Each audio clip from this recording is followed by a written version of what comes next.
Hello বন্ধুরা, আবার চলে আসলাম ছোট্ট একটা রেসিপি নিয়ে। আমের সিজন, আম দিয়ে কিছু করব না, এটা কি হয়? চলে আসলাম আম দিয়ে মিষ্টি তৈরি করতে। তো দুইটা আম নিয়ে নিলাম, পাকা আম, হিমসাগর আম ছিল। তো প্রথমে ভালোভাবে ধুয়ে নিলাম, তারপর চোচা ছিঁড়ে নিলাম, নিয়ে ছোটো ছোটো করে টুকরা করে নিলাম।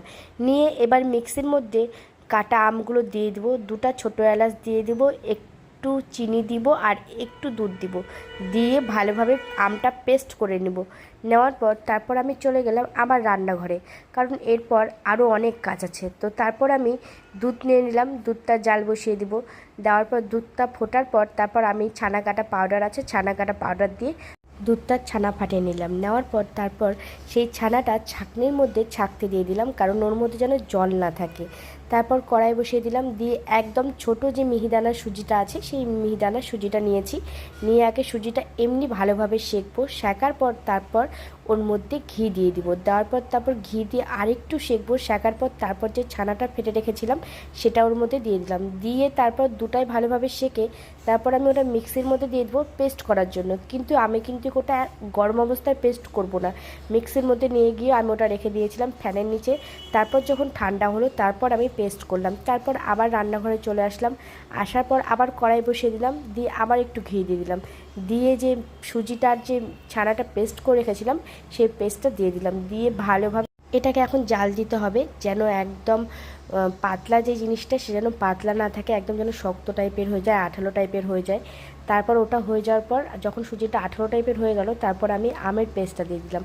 দিয়ে আবার ভালোভাবে দুটাকে জাল দিতে হবে, মানে রান্না করতে হবে। তো দুটাই যখন ভালোভাবে রান্না করা হয়ে যাবে, তারপর যখন শক্ত শক্ত হয়ে যাবে তারপর আমি নামিয়ে নিব। তারপর নামিয়ে নেওয়ার পর তারপর আমি ঘরে চলে আসলাম, কারণ এগুলোকে শেপ দিতে হবে। যে যেভাবে পারবে তোমরা শেপ দিও। আমি গোল দিয়েছিলাম আর লম্বা দিয়েছিলাম, তারপরে পরে দেখছিলাম লম্বাগুলো ভালো লাগছিল না, তারপরে আবার সবগুলো গোল করে নিয়েছি। নেওয়ার পর তারপর চলে আসলাম রান্নাঘরে ভাজার জন্য। তারপর কড়াইয়ে সাদা তেল দিয়ে ভাজতে শুরু করলাম। শোনো, প্রথমে যখন তোমরা দিবে তখন যেন তেলটা যেন খুব গরম থাকে, কম আঁচে দিবে না, তাহলে কিন্তু ফেটে যাবে। প্রথমবার আমার এটা ভুল হয়ে গেছিলো, তারপরে আমার ঠিকঠাক ছিল। তারপর আমি সবগুলো ভেজে নিলাম। শোনো, এটা না যে আমি পারফেক্ট রান্না পারি, পারফেক্ট সব কিছু পারি, প্রথমবার তো সবারই ভুল টুটি হয়ে থাকে, তো আমারও হয়ে গেছিলো। যেমন মিষ্টিটা একটু কম হয়ে গেছিলো, তারপর হচ্ছে প্রথমবার যখন আমি দিই ভাজার জন্য তখন ভেঙে গেছিলো। তো তারপর আমি একটা শিরা তৈরি করে নিলাম।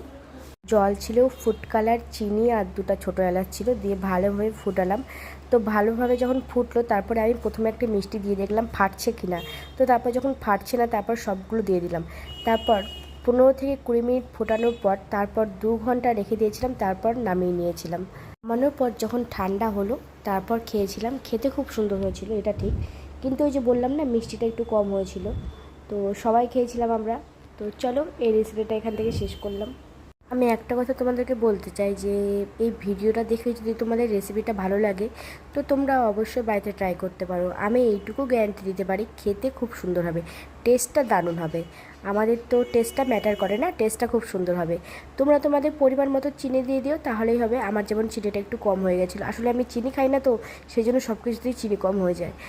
আমার হয়তো কথাগুলো বুঝতে তোমাদের অসুবিধা হচ্ছে, আসলে আমার প্রচণ্ড সত্যি গলা বসে গেছে, সেই জন্য তো একটু কষ্ট করে সবাই শুনে নিও। তো বেশি আর বকবক করলাম না, এই ভিডিওটা এখান থেকে শেষ করলাম। যদি ভালো লাগে তোমাদের অবশ্যই একটা লাইক কমেন্ট করে দিও। তোমাদের একটা লাইক কমেন্ট আমাদের খুব দরকার, তোমাদের ফুল ভিডিও দেখা আমাদের খুব প্রয়োজন, তাতে আমাদের সাহায্য হয়। যাই হোক, সবাই ভালো থেকো, সুস্থ থেকো। আর যেটা বললাম, রেসিপিটা দেখে যদি তোমাদের ভালো লাগে অবশ্যই বাড়িতে ট্রাই করতে পারো। তো এই ভিডিওটা এখান থেকে শেষ করলাম, টাটা সবাইকে।